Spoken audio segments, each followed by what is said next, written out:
జగన్మోహన్ గారి అడుగు జాడల్లా నడవాలని దానికి మేము వేరే హ్యాపీ. ఫ్రాంక్ గా చెప్పాలి ఈ క్వశ్చన్ చెప్తాను. నేను అన్ని ఫ్రాంక్ గానే చెప్తాను. ఫ్రాంక్ ఒక రెడ్డిగా చెప్పండి. చెప్తాను.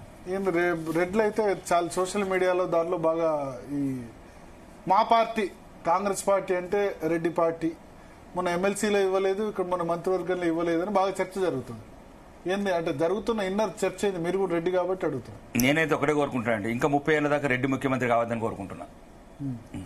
మనస్ఫూర్తిగా కోరుకుంటున్నా.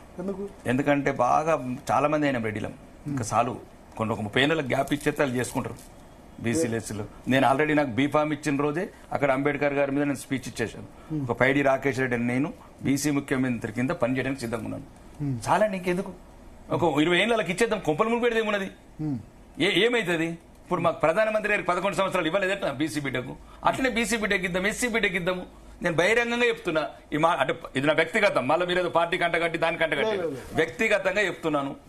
ఇంకా 20 నుంచి 30 సంవత్సరాల వరకు మా రెడ్డిలకు ఇవ్వకండి, ఎల్మ దొరలకు ఇవ్వకండి, కమ్మ చౌదరులకు ఇవ్వకండి. కమ్మ చౌదరులు, ఎల్మ దొరలు, రెడ్డిలు మస్తు అనుభవించారు. సాలు పదవులు మేమేదనుంటే ఈ బీసీల కింద ఎస్సీల కింద పనిచేయడానికి సిద్ధంగా ఉన్నాం మేము. ఓకే, మీ వ్యక్తిగతం చెప్పారు. బట్ జరుగుతున్న చర్చ ఏంది? చర్చలు అనేది ఒకటి. ఊర్లలో ఉన్న రెడ్లంతా కూర్చొని తిడుతున్నారట కదా, ఏంది కాంగ్రెస్ 42% ఇదేంది? ఒకటండి, మారుతున్న సమాజంతో మారుతున్న కాలంతో మనుషులు మారాలి. భరత్ చైతన్యపరచాలి. మనం కూడా రెడ్డిలను చైతన్యపరచాలి, వెల్మదొరలను చైతన్యపరచాలి. మనం ఇది వాళ్ళు ఏదైతే కోల్పోయిన దాన్ని తిరిగి పొందడంలో తప్పు లేదు. అది మేమైతే భారతీయ జనతా పార్టీ కూడా సముచితంగా ఉంది, సానుకూలంగా ఉంది.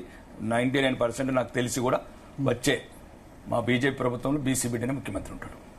మళ్ళా మొన్న హామీ ఇచ్చినట్టే మళ్ళీ కూడా ఇస్తారు. 99%. ఇప్పుడు అధ్యక్షుడు బీసీ అవుతారా? ఫస్ట్ పార్టీ అధ్యక్షుడు. యుద్ధాలు ఎవరైనా చేయొచ్చండి. రాజాసనం మీద, సింహాసనం మీద బీసీ బిడ్డను కూర్చొని పెడతాం. యుద్ధం ఏమవుతుంది? ఎవరు చేస్తే ఏమవుతుంది? గెలిచిన తర్వాత బీసీ బిడ్డను పెడతాం. రాకేష్ రెడ్డి అడుగుతున్నట్టు కదా బీజేపీ స్టేట్ ప్రెసిడెంట్, అందుకనే లేదు నేను ఆల్రెడీ పార్టీ అధ్యక్షుడు పదవి బీసీలను కమిట్ అవ్వాలి. నేను చాలా ఖండించాను. నన్ను అడిగింది నిజం, పార్టీ అడిగింది నిజం. ఇప్పుడు కాదు, 8 నెలల కింద అడిగారు ఏమైనా చేస్తారా రాహుల్జీ రెడ్డి జాబ్ కుర్చీ రాయాయికా. నేనన్నాను, నేను కొత్తగా రాజకీయాలకు వచ్చాను, కొత్తగా ఎమ్మెల్యే అయిన కొత్తగా నేను రాజకీయాలు నేర్చుకోవాలనుకుంటున్నాను. తెలంగాణ వ్యాప్తంగా తిరిగి ప్రజల సమస్యలు కావచ్చు, ఏదైతే రూరల్ తెలంగాణ మీద నాకు బాగా ఒక రకమైన ఆలోచన ఉంది. అర్బన్ తెలంగాణ, బతకనేర్చిన తెలంగాణ, తడబడుతున్న తెలంగాణ ఔటర్ రింగ్ రోడ్ బయట ఉంది, బతకనేర్చిన తెలంగాణ ఔటర్ రింగ్ రోడ్ లోపల ఉంది. కాబట్టి నాకు ఒక అవగాహన ఉంది, ఒక ఆలోచన ఉంది సమాజం మీద.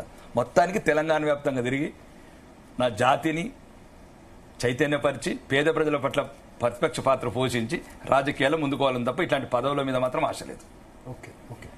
సో